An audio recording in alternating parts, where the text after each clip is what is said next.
All right, I have right at on the top of the hour, and welcome.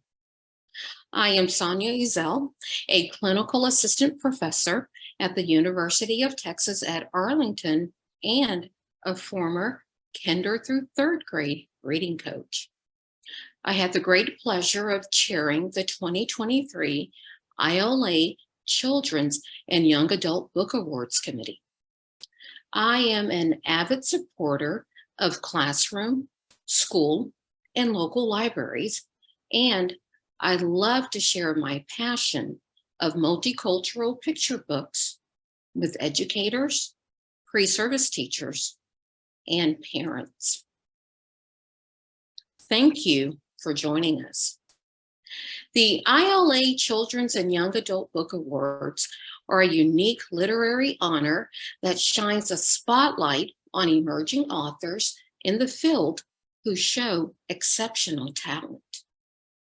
The winning titles, chosen for nonfiction and fiction, in the primary, intermediate, and young adult categories must be either the author's first or second publication.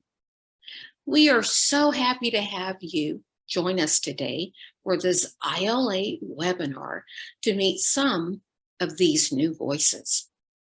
We have several speakers with us, and we are excited to get the program started.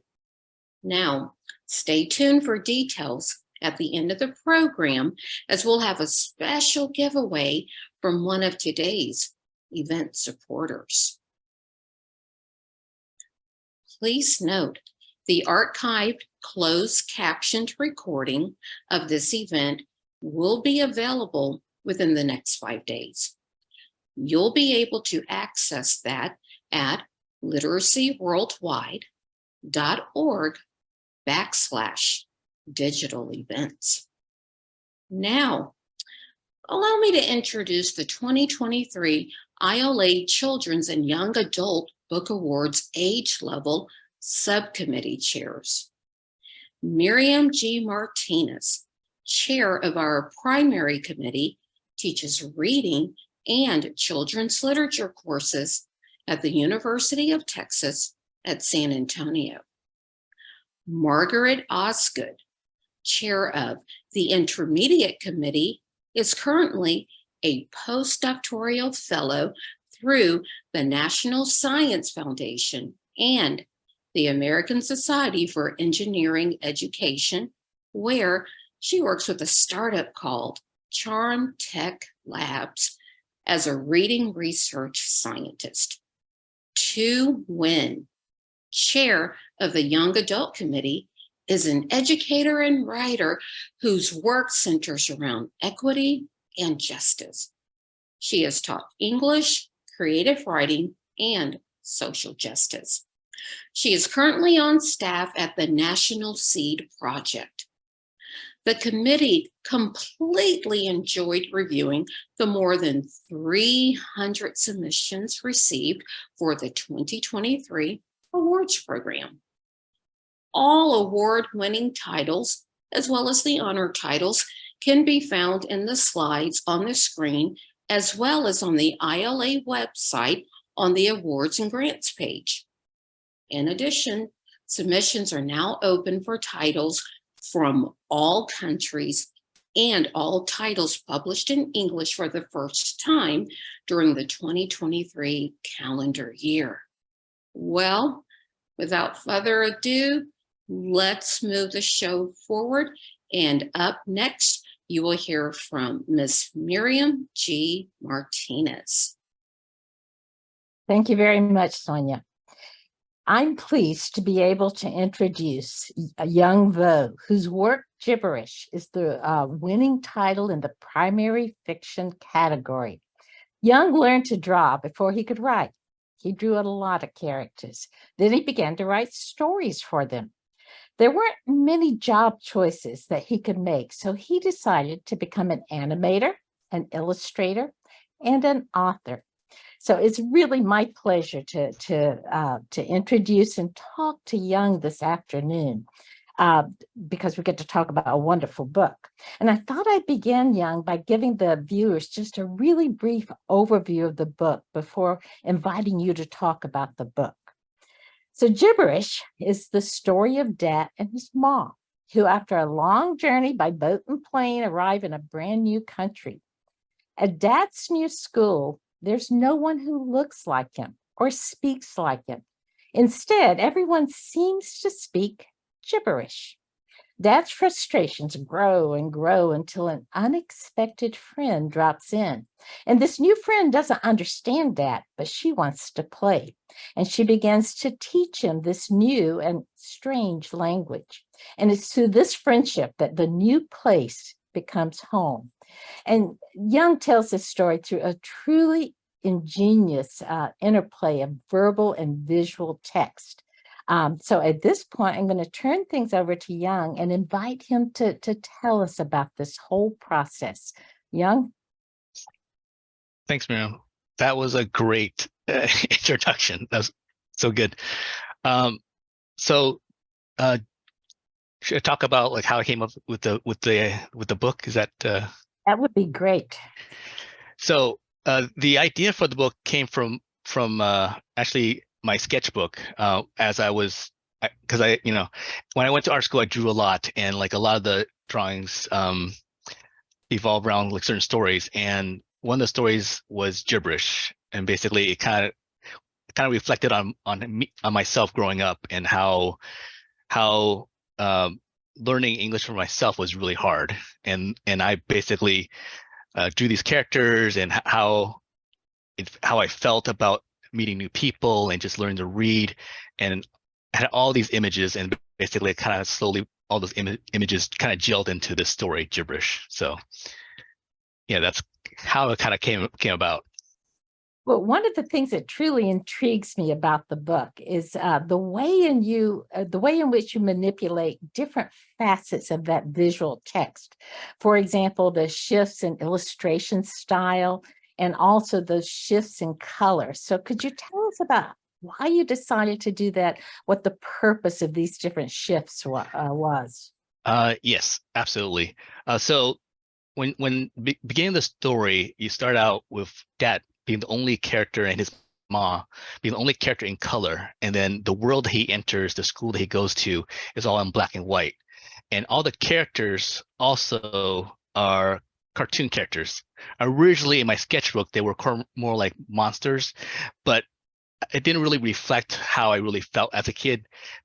People that I met were strange, but they weren't scary. They were just kind of different, and I drew them as cartoon characters because when coming to the US, I saw cartoons for the first time, and they were strange but fascinating to me. So I was one of those like Saturday morning cartoon kids where I wake up and just watch cartoons. And so I drew the characters in black and white because those are the first cartoons I kind of saw. And then the reason that I changed them into color later in the book is because when Dad begins to understand the gibberish and begins to make friends, the strangeness of the world and the strangeness of people kind of fade away. And I wanted to show enough of a contrast between when you meet somebody and when you get to know somebody, and how that shift happens, and how like in some ways people become a full person to you when you get to know them. And that's kind of the idea between the beginning of the book where they're in black and white, and at the end where they're like in color and they look more familiar. So yeah. Okay, that makes a lot of sense. Another thing that I found quite intriguing was, I guess you'd have to call it the book design. I know that the story itself, of course, is narrated using standard typology, but the gibberish that hears is expressed totally differently. Could you talk about a little bit about that? Yeah, so I actually made an alphabet. An actual gibberish alphabet. So if you actually spend time and actually decipher the gibberish, because I didn't think anybody would actually do it, but the first week that the book came out, I got a direct message on Instagram. Somebody said, "I deciphered your gibberish." I'm like, "What?" And then he used the emojis to basically write a word. I think he wrote welcome or something like that, and I'm like, oh, he actually deciphered it, and he wrote to me like in a message afterwards, and I'm like, wow, that's amazing. So the gibberish that you see in like the speech bubbles in the book and written in the blackboard of like the school and other areas, they're actually an alphabet. And basically the reason I did that is because I wanted to basically convey like how strange words can be to somebody that has never seen those letters before. And for myself, learning the alphabet originally was really weird to me, and it was really strange, and how putting them together felt odd. But for you teachers out there, it's a great way to kind of like teach kids alphabet if you want to decipher the gibberish in there and like connect the letters with the symbols. Some teachers that I've met done that, and like it's a great activity. So just want to throw it out there. So each of those images represents a different letter of the alphabet. Yep. Okay, now you've challenged me. Now I'm going to have to do this. Yeah, like you look at the beginning of the book and like the first pages, like you see this wall of gibberish, and at the end of it, basically it's written in English alphabet. So you can kind of make the connection.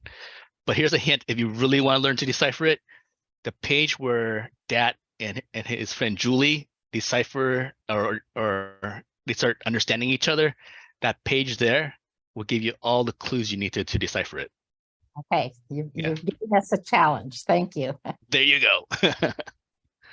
Okay, the book can obviously be shared with different audiences, with children who are newcomers to a country and those who are not. And what do you hope that these different audiences might take away from your book? So that's a great question. Like, so I wrote the book. I didn't want to say where Dad came from. I wanted to kind of leave it ambiguous, because like the idea for the book, hopefully, is very universal, right? Like that anybody that goes to a new place from a different country, from a different state, or just like you feel you're on the outside for whatever reason, right? That it's okay when you go into a new place and things are strange and kind of different, you don't understand what's going on, that you will meet somebody that will reach out to you and kind of help you decipher the gibberish that you're surrounded by. So that's one person that I want to write the book for. You know, a person that's going to a new place, and then the other person I want to write to, or kid, is that basically the kid that sees somebody that is lost, somebody's a little confused, and somebody that needs help, to reach out and be brave on the other side, right? To step out of the crowd and say, hey, you need help? Do you want to play? So because that's been my experience. I've every time I go to a new place, there's always somebody that's always reaching out to help. And I try to do that as much as I can when I see somebody a little lost. Especially, perfect example is like if I have somebody that at work that's just started and they're like, where do I go? It's like, and I can kind of show them where and stuff like that. So like so yeah, I wrote it for those two type of kids, Yeah. And I'm guessing you've had the chance to share the book with children in classrooms. Can you tell us a little bit about their responses? It's been amazing, overwhelming, and like there are moments where I am absolutely in awe of like how gibberish kind of took it, kind of like taken its own life in terms of like growing in ways that I did not expect. Like perfect example, I did a presentation at a school, and I saw this one kid carrying gibberish, the book, like as he's sitting down. I'm like, oh my gosh, I need to meet that kid later, because I didn't expect any kid to literally have it, and like he was holding it so tight too. I was like, oh my goodness, like I could tell that he really liked the book. And so afterwards, the teacher brought him to me and say, oh, hey, tell him about why you like the book so much. And then he was telling me, oh, he just came from Ukraine, and he's like, he's like, I'm like that, and then, but now I have friends and stuff like that. And like, I'm like, inside, I'm like, got all the warm fuzzies and like, it was like, you're the kind of kid that I wrote the book for, it was, so like moments like that, it makes the early mornings, the late nights kind of worth it. And yeah, I'm blown away. Yeah. I think it's going to probably touch a lot of kids. A lot of kids read this book, I believe. So is there anything else before we finish up that you'd like to share with the audience about this book? I think one thing I would like to say about the book, especially for educators, is that the book is a great way for not only for teaching kids to read, but also kids that struggle to read. And this is something that I didn't expect, but I also learned from school visits, is that basically teachers are also they're using it to help kids that are struggling to read. Sorry, got an echo. So one of the things that I want to say is like also like kids with dyslexia also can really do well with the book too, because the words, the way that Dad reads when he reads it, the words are broken, and how he kind of mixes up letters and stuff like that.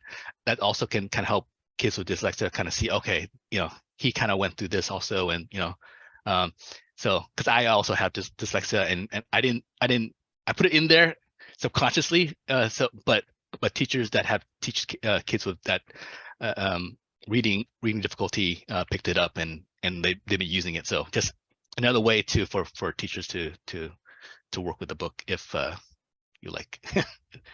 So.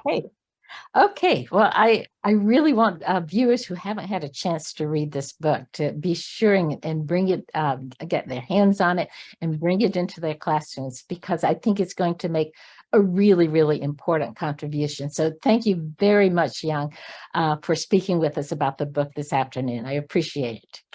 No, thank you. Congratulations. Okay. So at this point, we're going to move on to our next segment.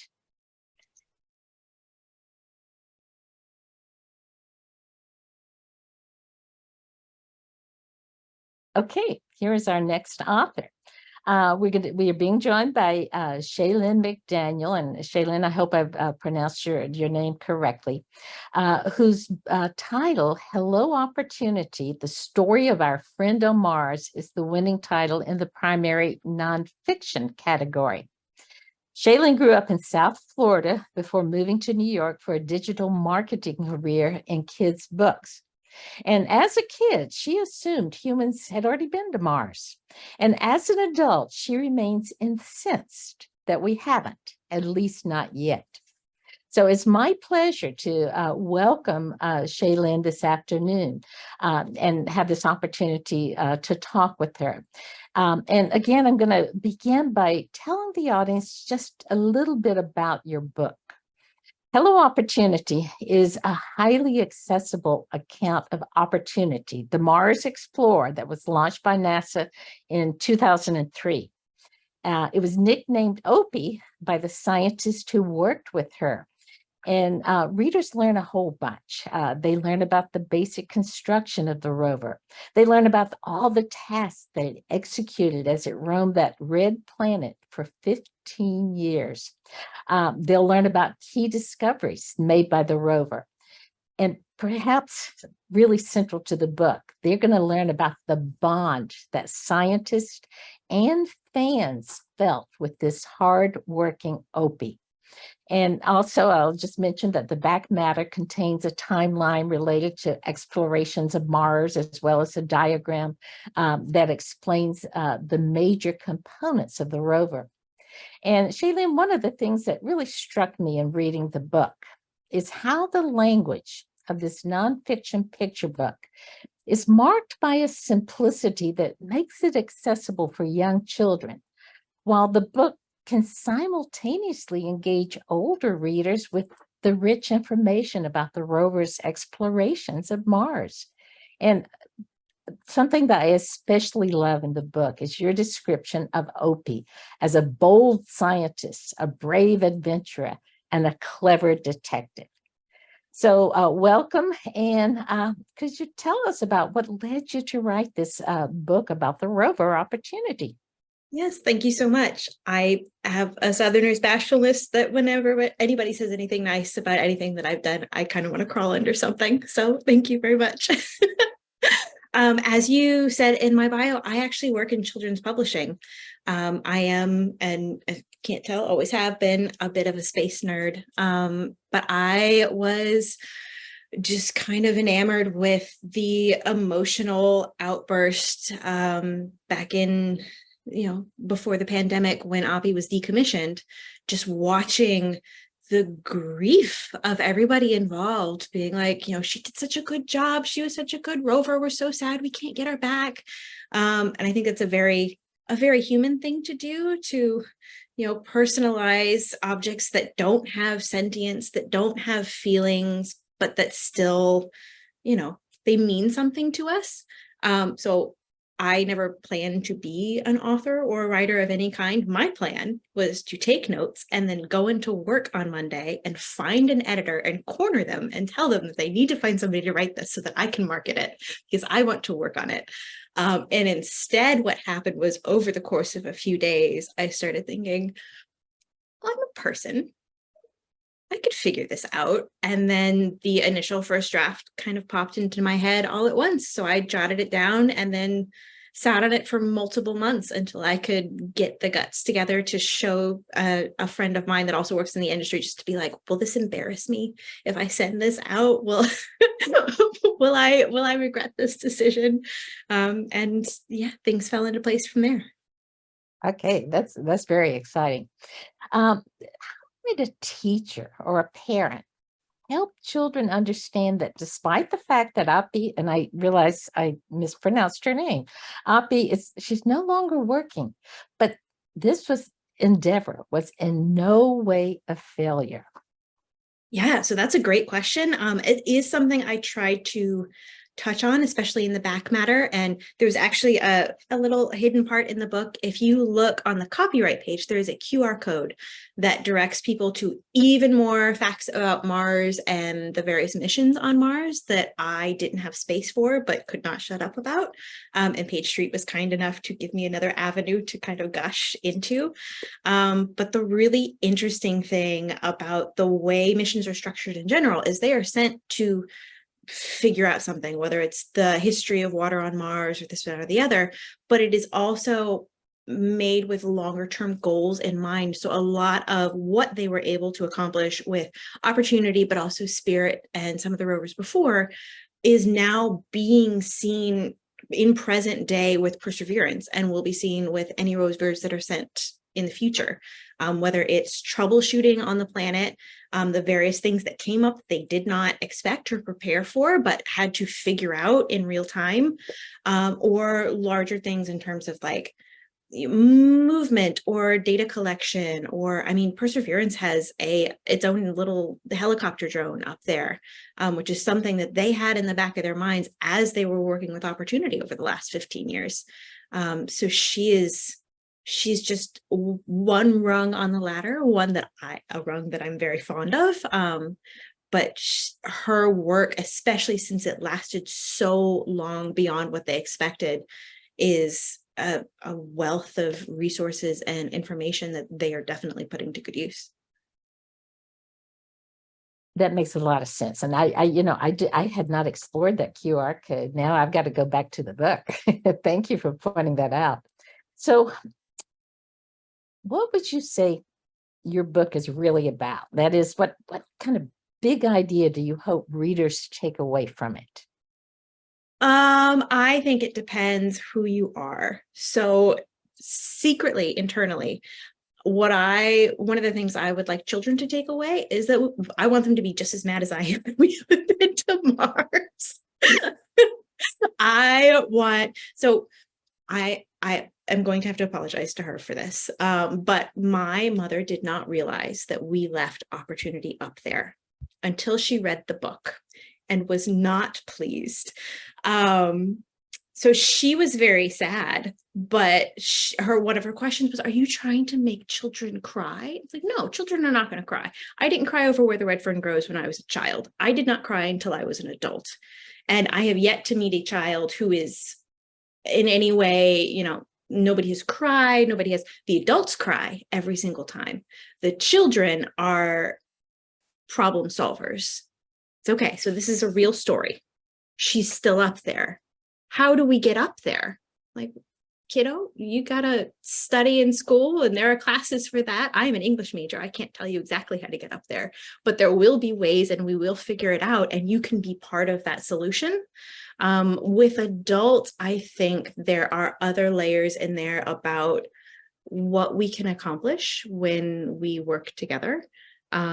And I was very deliberate when the design process was happening for this book with Cornelia Lee, who is my illustrator and fantastic. I was very deliberate about, we are not going to name drop NASA. We are not going to put American flags all over this, because she is a NASA rover. This was an American funded project, but what we get out of space travel is for everyone. And I didn't want it to be limited to one people group, because it was, when she was discommissioned, it was everyone who was upset, not just the researchers at NASA or Americans felt some way about this rover. Everybody who was interested in space travel and in her journey was affected. And I thought that was an important thing to highlight, especially, nowadays. Especially, right? But it sounds like this is a book that might well inspire children to move into this whole realm of space. Are there any other notable responses that you've heard from children that you've shared the book with? I have been delighted, first of all, to get texts from friends whose children refuse to go to bed until they say hello and goodnight to Oppie. Just tickles me no end. But I have been fortunate enough to do a few school visits, and I just really appreciate the questions that they come up with. First of all, I have to repeat multiple times, yes, this is a true story. I say it up top, but then at the end they want it. So this is real. Yes, this is real. Like, this is a thing that happened, that I watched happen. And then when we go to the back matter and we see, the timeline of all the rovers, you see this line about Perseverance. She's up there right now. And I get to tell them about Perseverance's pet rock and like all the different stories that are coming out of Mars right now. And it's just been really fun to see kind of the continuum of interest and knowledge, because there are some kids that no idea what's going on in space, don't really care. And by the end of the book, they're like, okay, I have questions about this. Tell me more. Where there have been other kids that want to talk all about basically like pre-quantum physics level talk in third grade, because that's their hyper focus and their fixation, and they have learned all these things. So now it's like, okay, but have we figured out and this and how we get to Mars? And it's like, I can answer some of those. Others, I'm going to turn you back to your teacher because you have something to look up during your computer time. That's pretty exciting.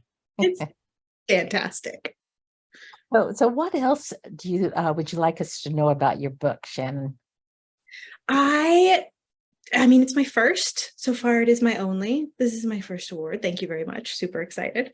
I am just hoping that it finds its people. And so far it has. And I've been really, really grateful for that.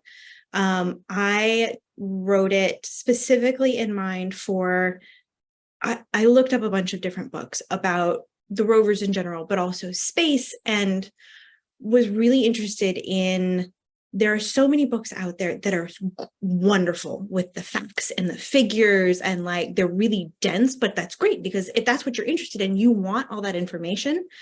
This was more for the kids that aren't quite there yet. You're not going to care about the facts and the figures until you care. So this is the introduction of, hey, we have a friend up there. Do you want to learn about your friend? Do you want to learn what's going on Mars and why we care about this other place that we've never been to and you may never get to, but maybe you will someday? So for me, it's just been about giving people reasons to care and giving them an interest so that at the QR code is also a list of a bunch of other space-based picture books. It's like, okay, if you like this, go read those. You have more things to read now. Go explore, go learn, and then come back and we'll talk about it. And I bet they do. I bet there are a lot of kids who do just that. Okay, thank you so much, Shaylin, for sharing with us this whole process and the children's responses. And thank you for creating a wonderful book for us as well. We very much appreciate it. So now we're going to go ahead and move on, and I'm going to turn things over to Margaret, who'll be doing our next interviews. Thank you. All right, thank you, Miriam. Next, we're joined by Sarah Guillory, whose title, Nowhere Better Than Here, is the winning title in the intermediate fiction category. Sarah is an award-winning author and teacher. She lives in Louisiana with her husband and dogs. Thanks for joining us, Sarah. So your book, Nowhere Better Than Here, is the story of a 13-year-old girl, Jillian Robichaud, a native of the town of Bhutan on the Louisiana coast. A major storm devastates the area, and the entire community of Bhutan is doomed to disappear. To Jillian, this means losing her house, her school, her roots. It means giving up everything she has known and where her family has lived for many years. Jillian refuses to watch Bhutan disappear, so she decides to start collecting stories from the townspeople, especially her grandmother. Jillian also meets an environmental scientist striving to save the town, but gradually she realizes that she will not be able to fight against the power of nature. However, she knows that by preserving the memories of the Bhutan community, she will keep the town alive. So first of all, I'm curious about where this story came from. It seems very relevant to today, but could you share a little bit of the inspiration of your novel with us? Yeah, thank you. So I live in South Louisiana, and we have a coastal erosion problem. You know, bottom half of the state is sort of sinking underwater. And it sort of surprised me how many people did not know about that. Outside our state, definitely, but even inside our state, I think a lot of people aren't even aware of how serious the problem is. So I kind of always wanted to write a coastal erosion book about Louisiana. I'm a big setting person when I write stories and read stories, and the setting of Louisiana is just gorgeous. And I wanted to highlight the problems that we're facing here. And then the 2016 flood happened. So for those of you who don't know, in 2016, Louisiana suffered a devastating flood. It was like a once in a century kind of flood. And it flooded places that were never supposed to flood. It wasn't a storm. We were not prepared for it. There was no hurricane. I'm a teacher as well. And I went home at the end of the day thinking I would be back at school the next day. And then we weren't. We didn't go back for a week. And we didn't even really flood. The places all around us did. Our teachers flooded, but our school did not. So that was sort of, I also wanted to put that in the story. When this flood happened, everybody came together. People were, baseball players were going to the science teacher's house and helping her pull out sheetrock. It was just communities coming together, people bringing their boats, people helping people. And so I wanted to show that. I think oftentimes, I kind of joke, Louisiana makes the news for things we don't want to make the news for sometimes, but I wanted to talk about the things we should make the news for, not just the flooding and the hurricanes, but what happens after that community and that sharing. And so that was really important for me to show in this story, and to show someone fighting and still trying against something that she can't change. So she can't stop the coastal erosion, but I wanted to show all the other things that we can do, those small things we can do, sort of when we feel hopeless in face of the bigger things. I think that's a good point too, that you just brought up, like the fact that Jillian can't fix the bridge to get to town. She can't fix that she has to leave. I sort of wonder how you grappled with that, like with making that decision of like how do we come to terms? And maybe you can kind of speak about how you kind of helped Jillian kind of come to life through that process. Yeah, so that was really hard. I want to write a hopeful story that doesn't feel hopeful, where she's fighting to get to stay home, but then ultimately, even if she gets to stay at home at the end of the book, she won't get to stay at home forever. So that was sort of difficult. And when I was drafting this book, my husband and I were moving, actually, just moving houses. Like we were still here in South Louisiana, but I get very emotionally attached to houses. And so I understand loving a place. I've always lived in a small town and I love small towns. And so I've left a small town before too. But when I packed the first box in my house, I just laid on the bed and sobbed hysterically, even though I was just moving down the road to a different house. So I kind of was in the middle of that. And that helped me with Jillian, those feelings of having to leave and to change. And also, one of my best friends moved when I was in 6th grade. And I remember being so upset. She was only going to be an hour down the road, but she was not going to be at my school and she would not be cheering for our football team. And I just remember being so upset about everything that she was losing. And so I remember that was just so vivid in my mind. And so I wanted to show all of that with Jillian about how you want to hold on to a place where generations of your family have lived and how she has to come to grips with who she is on her own without who she is in Bhutan alone. Yeah, something else that just came to mind as you were thinking, or as you were talking about that is, I wonder how much research did you have to do on that environmental side, or is that just something that people in South Louisiana know at this point? Yes and no. Some of it was what I knew. I did a lot of research.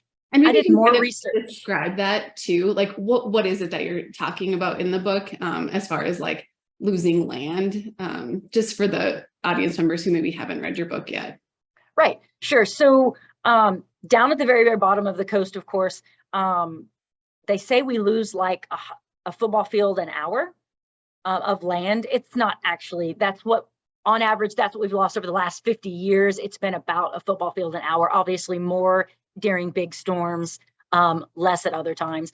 So it's from a number of factors, rising sea levels, and I talk a lot about the book about the oil and gas industry. So when the oil and gas industry came in and they put down pipelines, they would dig these trenches. Well, they started off about the size of a ditch, and now you can get several boats through them. Mm-hmm. Because as they started to fall away and the grass started to go away, then the land can't hold on anymore. There's a place called Isle de Jean Charles way down south. They have lost 98% of their land mass over the last few years. And so they are only like a couple of miles wide in places they're fixing to lose, gas and electric. So it's just, and then when a hurricane comes, it's even worse. So people are trying to plant marsh grass and to do, so we've got a diversion canal and we're doing different things. Some of the problem was we built levees. And when you build levees, the silt from the Mississippi River doesn't end up moving around. In the same place, it goes out to the ocean all the time. So there was a lot of things that happened that sort of brought us to this point. And so now we're trying to go back and fix some of those things. But I'm also just an English teacher. So some of the science, I was like, wow, I really have to do. And some of the stuff I fictionalized and then happened in real life. So, for example, Bhutan does not get any oil and gas money to fix the roads and the bridges.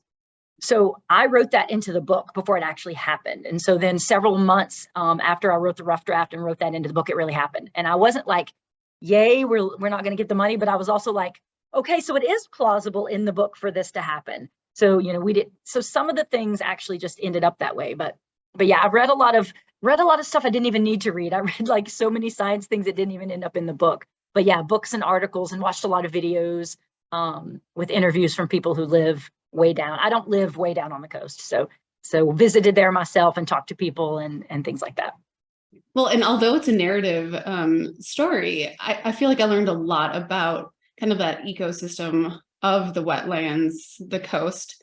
But there was one specific part of the book, and I wonder if you have a personal story that goes along with it. It's when Jillian's grandmother takes her out to a spot and says, like, I used to play here, and now it's underwater. It's underwater enough, I assume, because they're in the boat, that they've lost that land. But I'm really curious, like that seems like it is so personal. So maybe you have a personal story that goes with it.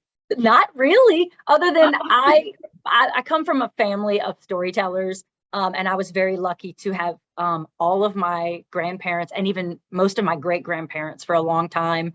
My grandmother is still alive. I still have one grandmother. And I did spend a lot of time where she would drive me to places where she grew up. and tell me stories and show me things.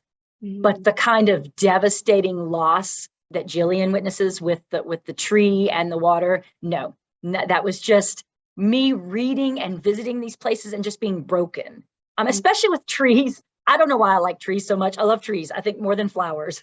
And so when I have driven past places, and even there are even some around here, but when you drive around, you see all these dead trees, just row after row, because you've had the saltwater incursion and different things that have happened.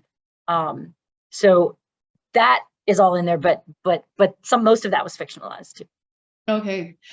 Somebody's just asking how old Jillian is, and yeah, she's 13. Okay. Okay, I do have one more question. I know that you are a teacher. How have your own students responded to this story? Pretty well. I always joke it's hard to impress teenagers. I teach seniors, so this book is a little bit young for my students, but they have been so supportive. When the book came out, I had a launch and they were lined out the door, students and former students. And so, yes, some of them read it. The audiobook is very good. Some of them listened to the audiobook. So they've just been great. It's very helpful, the whole process. For me to show them my revision process is helpful, because that way they don't feel so down when I am leaving feedback and asking them to revise. I'm like, look, everybody has to do this. It's nice I talk to them about rejection and about writing and about going after your dreams and not second guessing yourself or telling yourself you can't do it because your dream is too big. You know, all of those things spill over into the classroom. And I think that resonates with them a lot more than just an individual story. Just the whole process of it, and the fact that I have written a book, they're sort of like, oh, okay, so she can do it. She's from this small town. She's from Louisiana. You know, we live here, and she can do it too. So that's been really great. But yeah, my students are a little bit old for the story though, but quite a few did read it. Yeah, I imagine that it is very helpful as a writer yourself to be teaching your students about writing. What was your process kind of like getting into this world of writing and publishing? Yeah, so my first book, actually, this is my second book, but my first middle grade. So my first book was YA, and it came out in 2013. And then, you know, I have an agent. I wrote a couple of books and they didn't sell on sub. And so I actually got a new agent with this book. This book was originally young adult. She had me completely rewrite it, and she was right. It didn't really work as young adult. It works beautifully, I think, as middle grade. So yeah, so there were quite a few years between 2013 and then 2022 when this book came out. And that's what I tell my students. I didn't quit. If I had quit, I never would have written this book. And I'm so proud of this book.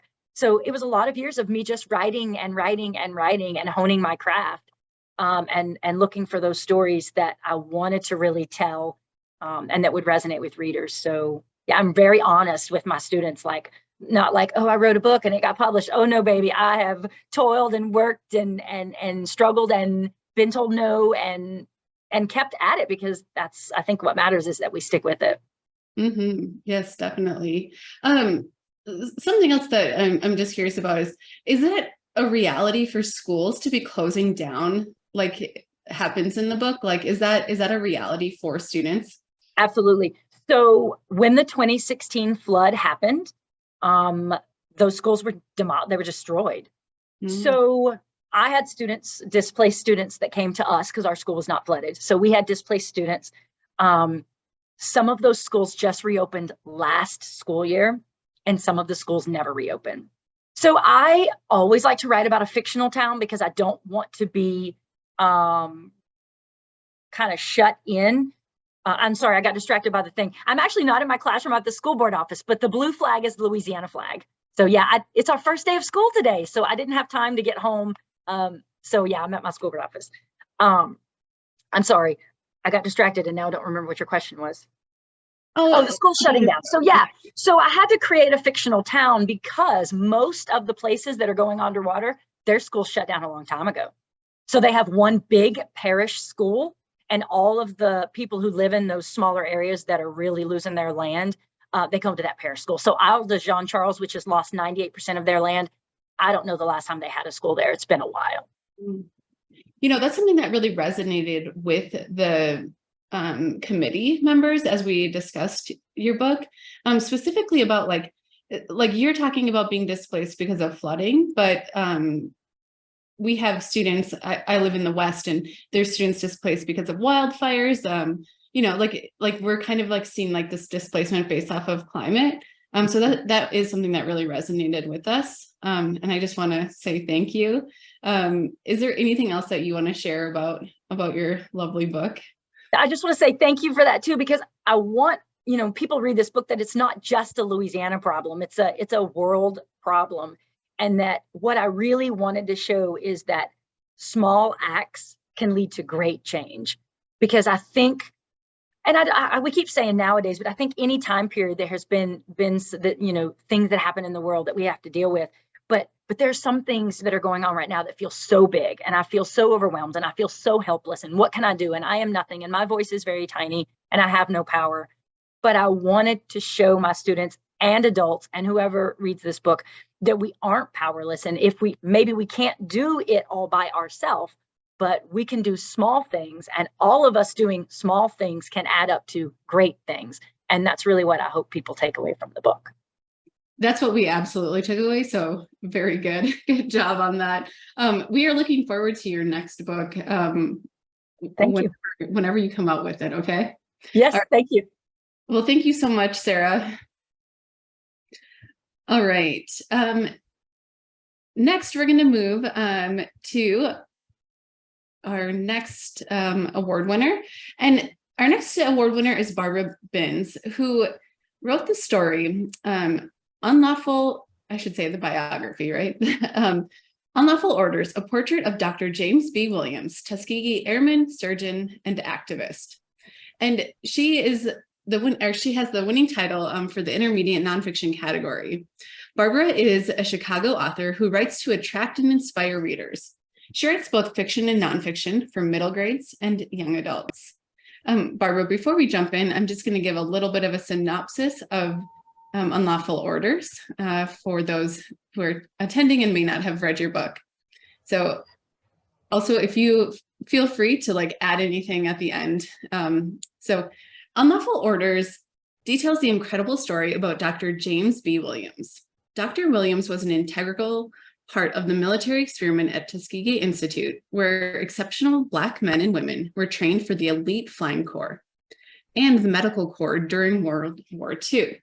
Inadequate facilities and equipment did not defeat the soldiers. Instead, they organized and engaged in actions that challenged unlawful orders.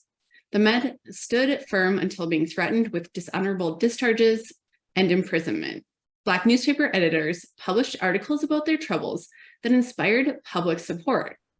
The protests inspired military policy changes, and the soldiers would later achieve honor on the battlefields and in the air as they sought to make the world more democratic. After the war, Dr. Williams returned to his medical studies, internships, and residencies, and desegregated medical schools and hospitals. The efforts to provide equitable medical care to people of color became Dr. Williams' life work.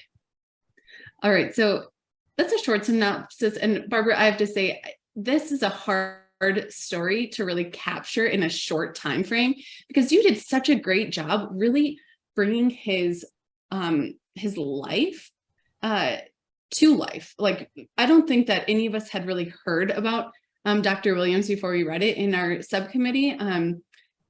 And I guess I'm just wondering, can you just start off by telling us, like, how did you come to tell Dr. James B. Williams' story?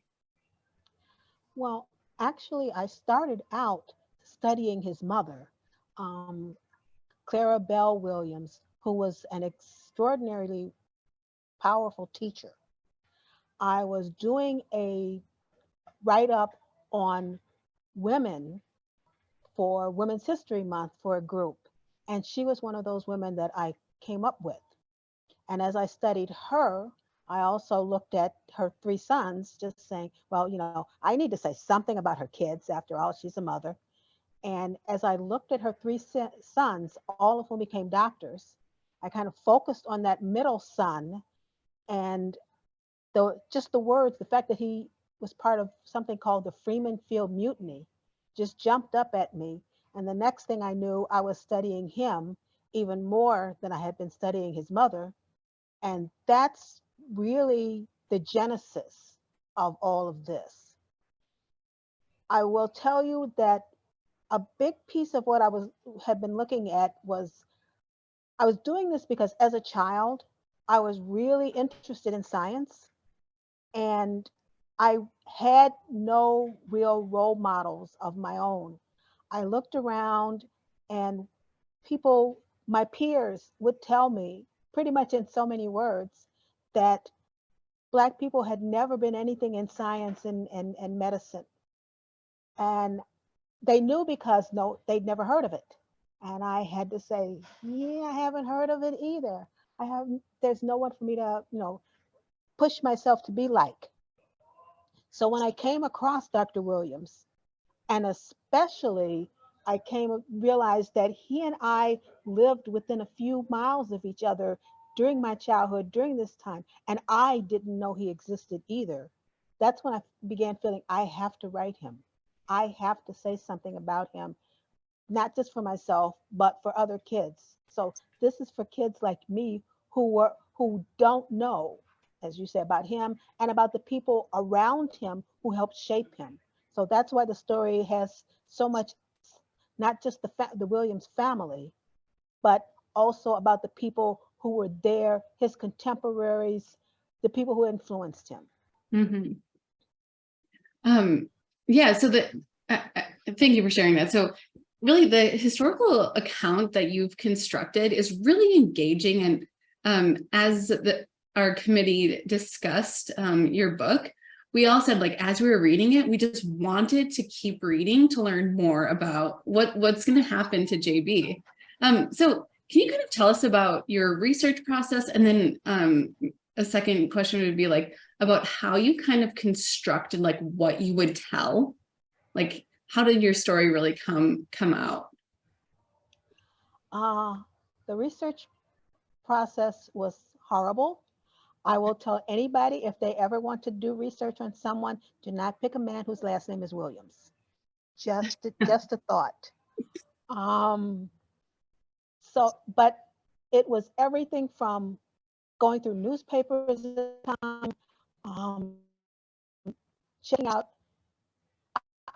It still started with his mother, because his mother was famous enough that there's information about her that allowed me to zero in. His father also, as head of the NAACP in his town, gave me allowed me to get information about him.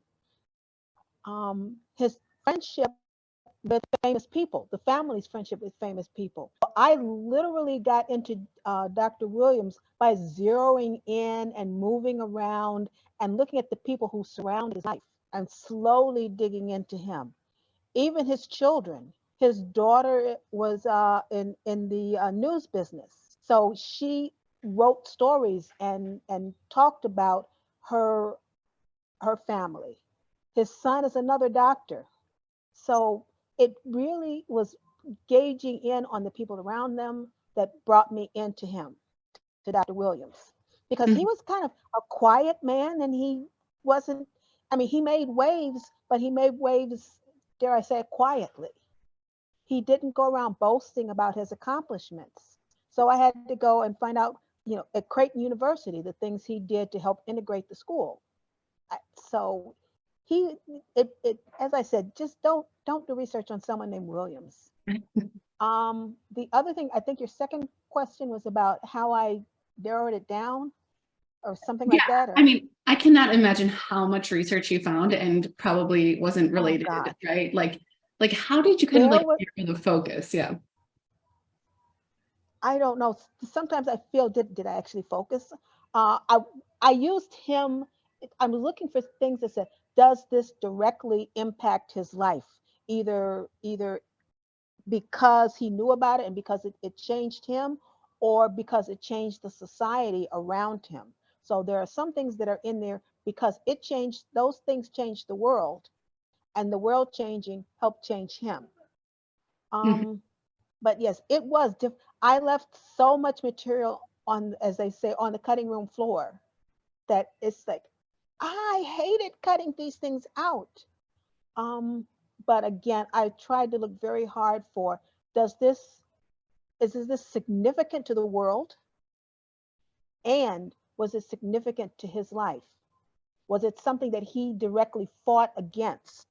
Because as you said in your discussion, he worked to help, first of all, when he went to medical school, he was responsible for getting other Black people into the medical school. He deliberately went into the deans and other people and talked to them about getting more. When he was in a doctor, he and his family set up their very own clinic. So I looked and said, these are the things they illustrated his passion for what he wanted to do. And that's how I winnowed things out. As I said, lots went on the cutting room floor. Mhm. Well, what do you think made him stand out? Like you mentioned his mom and how powerful she was, and what made him so successful? I'm gonna say really both of them, his mother and his father, and some of the other adults in his life that gave him examples. So he had some of the things that I wanted more of. The family's friendship with Dr. Aaron Nixon. If you know anything about his history, he was a man who he was a doctor, but he also was a man who intended to vote. He was going to vote in spite of the Texas laws that said, no, you can't. And he waged a decades long battle for the right to vote. And James knew him and was around him. And so he got to see what happened, and they became friends. They actually were lifelong friends. So as an adult, he was still friends with this doctor. Mm-hmm. His brother having club feet and having to deal with that, because in the 1920s, it was nowhere near as easily fixed as it is today. It was a long-term issue. So that also went through. His father went through a number of issues with people around him. And I think having someone who is willing to sit down and work to help establish an NAACP chapter in your town and then keep going with that. Both of his parents, by the way, were educators, and his father, unfortunately, ended up being blackballed from teaching because of his insistence on trying to give the students Lincoln's birthday off. And because of that, he was kicked out of school. I will admit, apparently, also because of some of the things he said to the school superintendent about that. But I think those would all be things that would push him. That and sitting around after school in the evenings and talking together. That was a family that spent a lot of time together. Mm-hmm. Yeah, that connectedness really came through in the way that you wrote about them. It seems like you've kind of unearthed several other stories to share. Do you have that in the works? Are you working on something else? Most of those are still in my head, but Okay. things like there's a brief mention, for example, in Unlawful Orders of the 555th, which is the Black parachute group that I had also never heard of. And I wanted to write about that. I desperately wanted to write about that. And I said, it just doesn't really fit. Mm-hmm. It fits only because Dr. Williams treated a member of that group. But otherwise, I said that needs to be its own story. And I'm going to admit that there's a part of me that is thinking I might write that not as total nonfiction, but perhaps as a fictionalized version of what those guys went through to turn themselves into a fighting force. Certainly, if more about him in medicine. Mm-hmm. And like the child well, many of the things he did in the medical field also didn't directly fit because my editor and I were worried that if we started getting that technical, we could turn some people off. So we didn't go into the technical aspects of his medical career, but that's also something that could or talk more about medicine is some of the things that I could do. But Yeah. right now it's still in the thought process stage. I think the 555th thing is the one that's closest to me writing it. Mm-hmm. Well, I really look forward to that. I want to thank you so much for your time. I feel like I could keep asking you so many questions about your book and your work. So I just want to say thank you so much for your book. We absolutely loved it. And yes, thank you. Thank you. All right, so that wraps up the intermediate portion. I'm going to pass the time over to Tu. Thank you, Margaret. Welcome, everyone. I'm excited to chat with these authors of young adult books. We're going to begin by talking to Andrea L. Rogers, whose book Man-Made Monsters is the winning title in the young adult fiction category. Andrea is a citizen of the Cherokee Nation and writes fiction and nonfiction for all ages. She grew up in Tulsa, Oklahoma. She is a PhD student and now lives in Mountain Brook, Arkansas, with one husband, one daughter, and other assorted creatures.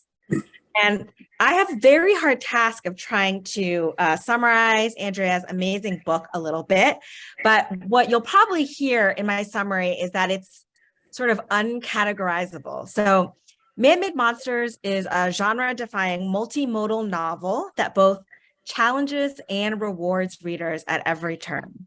The committee selected Man-Made Monsters not only for Andrea's skill in pacing, plotting, and setting, but because of the invigorating and genuinely original structure of the book, which pushes the boundaries of young adult fiction while centering the Indigenous experience. It masterfully explores loss, survival, and the bonds of family in this collection of horror stories that centers the Cherokee experience from the 1800s all the way into the far future. So it's a book that is both contemporary and timeless, and asks questions about the fundamental teen experience. So Andrea, welcome. And hello. Hi. I thought I would just begin by asking about the horror tropes, because they weren't, I wasn't thinking that I would be so into a book with so much horror in it, but what led you to write like this way? I don't know. I think a lot of things. When I was growing up, me and my dad would watch the black and white movies, the Plenty Scary Movies, every Friday night. And so, like, you know, from kindergarten on, we were watching the old Universal horrors and the, you know, the Draculas, the Frankensteins, and it was just kind of fun. And then he had also told me that we were related to Lon Chaney through marriage through one of our relatives. And so really, you know, the Wolfman and Frankenstein were always part of my family. And so even if it was by marriage and not blood. And so, you know, but unfortunately, you know, I realized, I guess, when I got older that if Native people were in horror movies, they were stereotypes, or they were buried in an Indian burial ground and haunting other people who were on their land, and or we were the magical shaman. And I thought it was really unfortunate because, like, everyone I knew loved scary movies. I loved ghost stories. My librarians would set aside any brand new ghost story for me when I was a kid because they knew I would, you know, read it and have it back the next day. And so it was something I enjoyed, but it was also something where I didn't see us.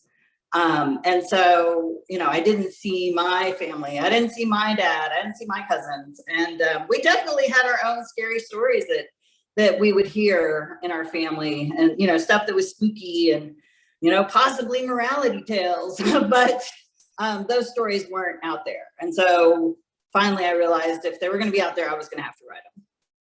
Oh, that's great. I mean, well, you made me super interested in horror after reading this. So that's great. I was wondering, you not only talk about the Wolfman and horror, but you weave that within historical time periods and also provide contemporary frames for tackling some tough issues like domestic violence, racism, and how the family and the Cherokee Nation have been affected over time. Mm-hmm. How did you decide to weave all of that together? Well, when I was in college, I read Interview with a Vampire over and over and over, and it was like 1988, right? Well, probably in high school too, 87, 86. And I loved Interview with a Vampire. But then when I revisited, I had forgotten the fact that he's like on a plantation, right? And part of the whole Lestat thing is he wants to hook up with him because he has money and land and he owns people. And I had totally forgotten that. Like I had totally just forgotten that that was a key element to the beginning of the story, you know, along with the Catholicism and his little brother wanting to be a priest. And so when I revisited later, you know, as an adult, you know, I was like, there's so much possibility to say more about what was going on historically when you have a vampire, when you have someone who sees 200 years and maybe has regrets or maybe has made choices or pushed back against choices that were made at the time. And so what would that, you know, so I thought, well, what would a Cherokee vampire deal with? How would they use that kind of, I mean, because really it's a superpower, right? To be immortal. And so how would you use that? I mean, that's why I think we fell in love with Dracula back, you know, I mean, that Nosferatu, all that stuff, it's been around for a long time. Those books have been around a long time. And so it is sort of a superpower, immortality, and the idea that you could live long enough to impact time, but also learn from it in a way that so many people don't get to learn from until it's too late, right? Because there's no dress rehearsal. But if you're a vampire, maybe. So. Wow, you really make me want to go back and do some deep diving into some Anne Rice with that discussion. So then, you know, building on what you just talked about, what was the research like for this? If we have, you know, these vampires with all this historical knowledge, how did you come to all that historical knowledge? Well, I love research and I do actually sometimes have to go, all right, Andrea, stop reading every newspaper for this year and start writing, right? And so actually, back when I was in college, I started working on a book that was based on a true story in Tulsa, Oklahoma, that happened during World War II. And so, you know, I was reading lots of newspaper articles, and then I never finished it. But then later, I was working on a story, and it was in 1968. And so when I started doing research, I mean, like, I want to know what was the hit song on July 15th if I'm going to have, you know, the radio playing in the car that day. And so I really do like deep dives into history, but also history from like personal points of view. Also, when I got right out of college, I interviewed a bunch of Native American artists for Philbrook, and maybe that helped sort of lead into this because, you know, the personal stories were so powerful, and the personal stories were definitely in conversation with the times, which was what I like about horror, right? Because horror is a conversation about what's going on, what's wrong, when things are out of balance, how do we fix them, how do things get fixed? And so, you know, horror is generally pretty relevant to the time, you know, because if you go back and look at it, you can see what people were afraid of, right? You can see, you know, the symbols of things that people feared or loved or, you know, were obsessed with. And so that was what I liked about horror. And so I started working on a book set in 1968. And so back in 2001, I was working at the Tulsa Public Library, and I had a scene that happens in the library. And I was like, I wonder what this building looked like. I wonder if we had security guards. And, you know, because if the kids got in trouble, would a security guard be chasing them? Or would it be a librarian? And so I was working there. And so I went and interviewed two women who had worked there at the time. And so I had a whole list of questions I wanted to ask them about the building and the paint and the security guards and, you know, the floors and the stairs. But the first thing they wanted to tell me about was in 1968, if you were a woman, even if you had a library degree and, you know, being a librarian was your career, if you got pregnant, you would lose your job. And I was like, oh, wow. And actually at the time I was really pregnant. And so I went home and I wrote Maria Most Likely that night. And because I had done so much research, because 1968 had been my obsession, it was easy for me to ground the reader in details that were geographically specific, but also culturally and historically significant, because I knew the time period okay, you know, like enough to do some trivia on it, right? And so it made it easy to then tell this story, which sort of was in conversation with what these women had, you know, always been thinking about. And, you know, the fact that even if you had 4 kids at home and you were the only person bringing home money, you would lose your job if you were pregnant. And so, anyway, so I wrote Maria Most Likely like that. And so I guess formula wise, that's always been good for me, is just like do a whole lot of research on an area and a time period. I mean, down to like finding out what was the #1 song. So then I was, so that was 2001. So I tried to get it published in some of the magazines I thought would publish it, and nobody wanted it. And I won an award at the Dallas Public Library, but then I couldn't get it published. And so I just sort of put it away. And so, and that one's in the book, Maria Most Likely. And so later, I was living in Texas, and I grew up in Tulsa, Oklahoma. And then we moved to Texas, and we were living in Dallas, and I learned about the massacre of Chief Bowles and his people outside of what we now call Dallas. And I had not known it. And I'm Cherokee, but I didn't know about that. That's not something that was taught. It wasn't something taught in schools. It's not taught in Texas schools. It's not taught in Oklahoma schools. It was just something that I had to go find. I actually found it because we had a fantastic American Indian Ed program with Peggy Larney. And so they were trying to get a memorial put there because where the massacre happened is on private land. So that's how I learned about that. Well, fast forward to many years later, and I'm reading Gary C. Anderson's Conquest of Texas, Ethnic Cleansing in the Promised Land. And I learned all this stuff about all these other tribes in Texas, which I did not know. And so, you know, a lot of it was me trying to, you know, mitigate my own ignorance about how many Native people were in Texas and what tribes, the Lipan Apache, the Comanche, the Apache, the Caddo. And so just researching all that, learning that, going to actual sites and standing in that ground. And then, you know, it's like it would bump it up against, you know, what kind of interesting story was in my head. And so what was inspired by the place or by the people. So. Thank you so much. I wish we had more time to talk, because I definitely don't want to stop talking about your book without mentioning to people that part of the centering of the Indigenous experience in this book is the way that you include family trees and a glossary of Cherokee words written phonetically and in Cherokee script by Cherokee artist Jeff Edward.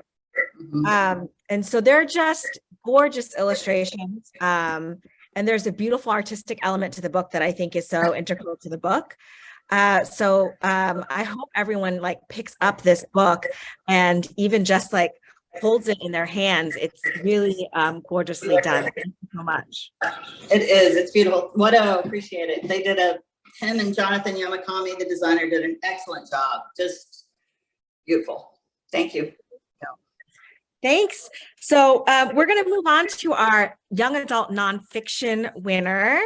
And we are going to share with you now Jetta Grace Martin, whose book Freedom, the Story of the Black Panther Party is the winning title in the young adult nonfiction category. Jetta Grace is a debut author from the San Francisco Bay Area. She earned her AB in Social Studies and African American Studies from Harvard. And Jetta is also a dancer, performer, and choreographer. Welcome. I'm going to just briefly talk about Freedom. And just like Man-Made Monsters, I could talk forever about them. There's so much in them, and they're both really beautiful books. So Freedom is a nonfiction text that traces the Black Panther Party from inception through its continued influence today. It's a chronological recounting of the lives of the leaders of the Black Panther Party and their collaborative efforts to bring justice to all American people, especially Black Americans and poor and oppressed citizens of color, who were harmed by capitalism, systemic racism, and police brutality.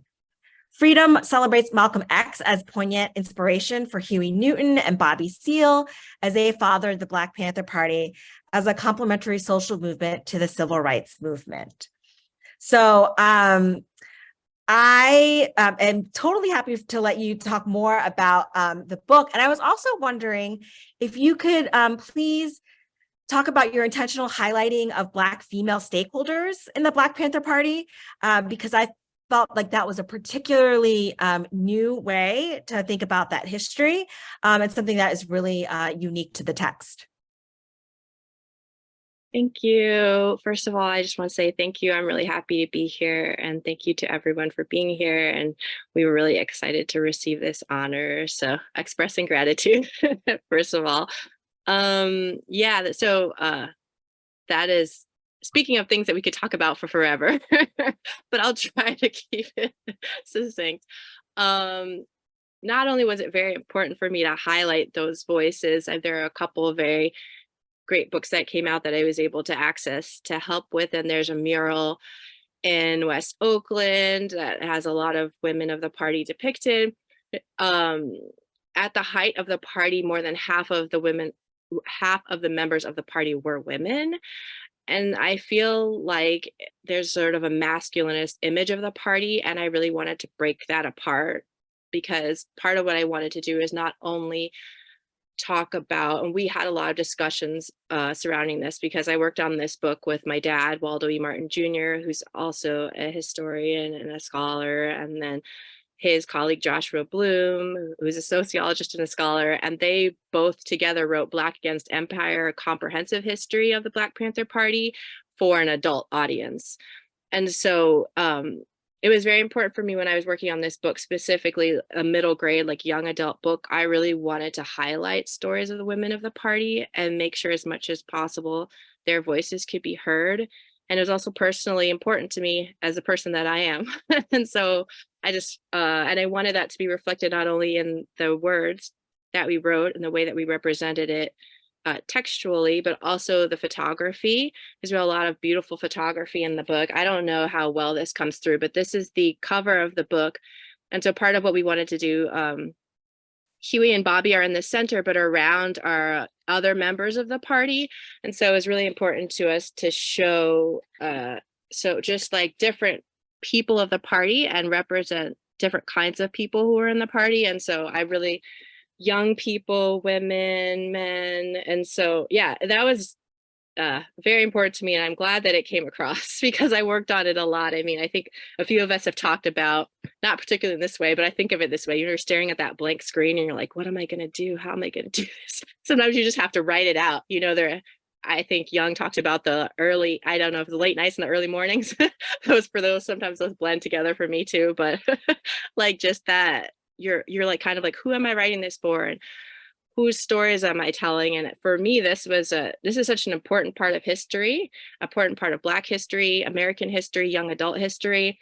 And so I felt very thankful that we were co-authoring it, because it felt like a huge undertaking, but also there was a certain point in time that I just wanted to kind of trust in what we were doing, and then like trust in my voice, right? And trust that in the process. But it definitely, I said, okay, this is who I am. It's very important to me that those voices are heard and highlighted in this text. So thank you. I'm so glad you brought up the youthful leaders and the young adult activists that started the revolution to create a better future for themselves. And I feel like that's a big part of why this is so engaging for young readers. And also, I'm so glad you lifted up the book, because the aesthetic choices of the book are unlike anything I've ever seen in a history book, right? So can you talk about how you got all of those resources together, and, you know, what was it like to put it together? I was wondering if you were going to ask me something like this, because our editor goes, okay, Jana, we need to make a Pinterest board so we can figure out the photography. And I was like, Pinterest? I felt like I was speaking of being from a different time period. I was becoming a vampire from another time period. I was like, Pinterest, how do we use it? But he helped me. So there were a lot of sort of like conceptual meetings where we were putting together photography that we would like to use. And then there were, what photography could we get? We were able to get a lot of permissions, and that was great. But what photography can you get? And then an artist named John Key helped design the book. And I always joke with friends and family, but I can include you all, that the way that this looks and appears makes me appear so much cooler than I actually am. Like, there are these nice little, like, kind of like, you probably can't see them, these little triangle carrots in between certain sections, right? They look so cool. It's like a little cool triangle. And in my draft, it was like a little flower. I mean, so, but the aesthetic of this, even just like the back cover, I don't know. The first time I held it in my hand, I was so overwhelmed.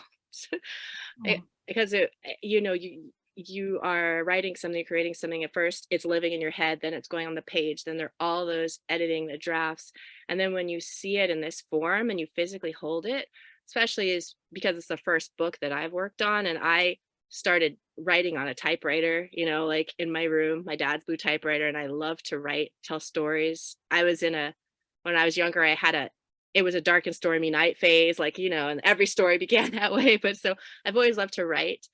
And there was a time where I would go into the library or go into a bookstore, two of my favorite places in the world, and like imagine what it would be. I'm getting emotional, but imagine what it would be like to see my name or like a book that I had written there. So when I physically held it, and it was like, and it looks like a piece of art, it felt like a piece of art. I was just really overwhelmed, but in a good way. Yeah, it would have made me a much better social studies student, because the layout is, I really want to, share that with folks, makes it really easy to read and take in what is a lot of information, right? I always thought of myself not as like a dates history person, but I felt like I could grasp all this information in the way that it was shown in the text. And so, speaking of that, like, how do you hope this book exists in, because you're a social studies and African American studies student, and how do you hope what students do you hope this book is for, or like, who are you imagining? Because I feel like I would have really loved it. But did you think about that as you were putting it together? Yeah, that is an imagined reader. I think, to be very honest, I was just trying my best to do service to the work. Yeah. And I was getting so much respect and admiration for the people who worked in the party. So I was just doing my research, trying to get the work done, and then trying to hope that someone would read it. I didn't assume that anybody would read it. But it's been really gratifying. I went to a middle school and gave a talk. I actually went to my old high school and gave a talk. And that was so weird because someone called me ma'am. And I was like, huh? And I was like, oh, I guess I did graduate from here a while ago. But it's really cool to just see it in the hands of young people. But what's also been really exciting is that because of sort of this accessibility, people of all ages are reading it.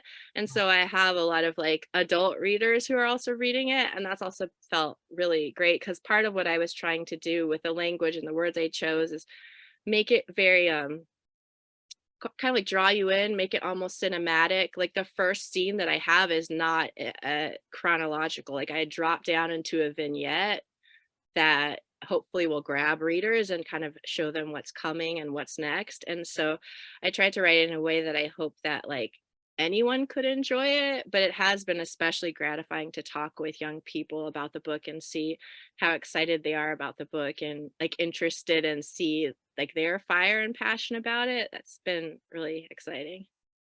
Yeah, I love what you said, thinking about what's coming and what's next, because I think that if folks read it the way that I read it, it's both celebrating the heroic mission of the Black Panther Party, but also says a lot about the fight for social justice for all, including now, right? So, how does the book speak to social movements in general?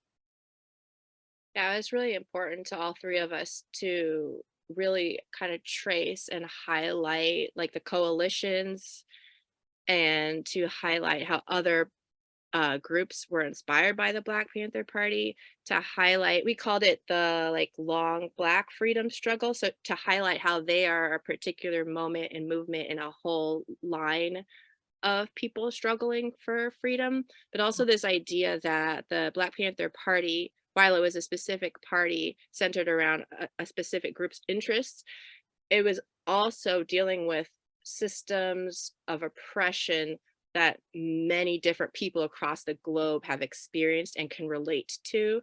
So colonialism, capitalism, poverty, so it wasn't, while it is specific in its historical context and like place-based, even though there was an international branch of the party in Algiers, it was a movement that not only inspired other people, but the people in the party themselves felt connected to other oppressed people across the globe.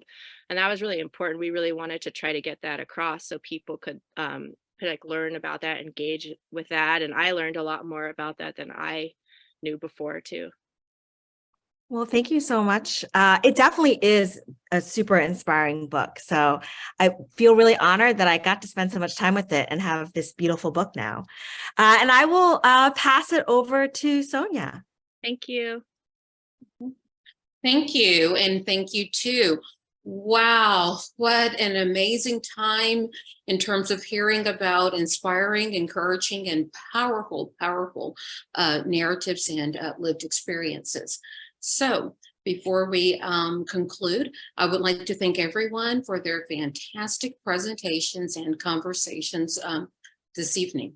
In addition, thank you to Levine Quirito and the American College of Education for being supporters of this event.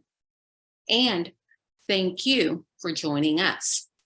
Just a reminder, the closed captioned recording of this event will be available within the next 5 days. You will be able to access that at literacyworldwide.org/digital events. Please visit the digital events website for more information on upcoming and on-demand